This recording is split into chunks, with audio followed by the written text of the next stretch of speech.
I'm Lena Harlow, 36. For 11 years I was the silent sponsor for my mother, Diane, and my younger brother, Dylan. After my stepdad passed, Diane turned to me the way ivy claims a wall, gradually, completely, without asking permission.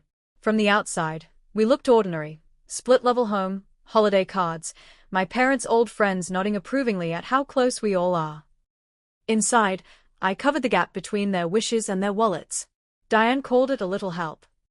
Dylan called it sister tax. I called it duty. I was wrong. The favors began modestly. A phone bill here, a vet visit there. Then they took root. Mortgage supplements. Dylan's creative pursuits that never earned a dime. Diane's unexpected medical expenses she never budgeted for. I paid.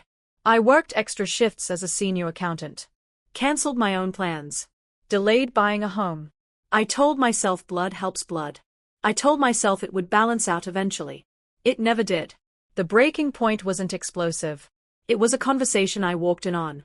I'd stopped by unannounced with groceries, my routine quiet bailout. Through the half-open kitchen door, I heard Diane on speaker with Dylan. She'll keep sending it. She always does. Lena feels responsible because we had it rough after her real dad bailed. Just lean on that guilt a little more. Dylan chuckled. She thinks she's keeping the family together. Easier than admitting we're just using her. I stood in the hallway holding reusable bags of food bought with my bonus, and felt something inside me solidify. Not fury. Resolution. That night, I opened my banking app and stared at the scheduled transfers labeled Mom, House Help and Dylan, Living Expenses. I hovered over cancel. Then I tapped it. No announcement. No warning. I simply stopped. The silence lasted 42 days. Then the call came. Diane's voice tight, no warmth. The car insurance was declined. Your card must have expired. My card is fine, I said evenly. I removed it from autopay. Dead air for 5 seconds. You did what? I stopped covering your bills. The floodgates opened. Panic. Tears. Accusations. Dylan grabbed the phone. You're seriously doing this now? With Mom's health issues? I let him vent. Then said, your choices, your responsibilities. I'm done carrying them. Diane back on, sobbing now, the classic finale when logic failed. You're abandoning us. After everything I sacrificed raising you alone. Tell me one sacrifice you've made for me in the last decade, I said. Silence. Then the threat. If you don't restart the payments, we'll lose the house. Is that what you want? To make your mother homeless? No, I said.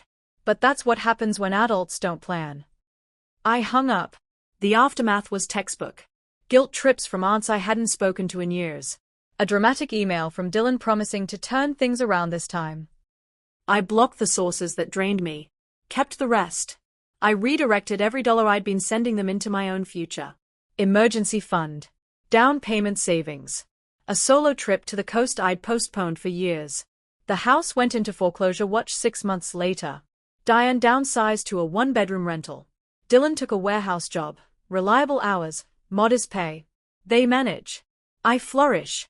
Some evenings I sit on my new balcony, my condo, my name on the deed, and watch the city lights. They lost a daughter who subsidized their comfort. I gained a life where no one expects me to apologize for thriving. Boundaries aren't punishment. They are survival. If you've ever quietly stopped funding someone else's ease at the expense of your own, type I stopped to below. Like, subscribe.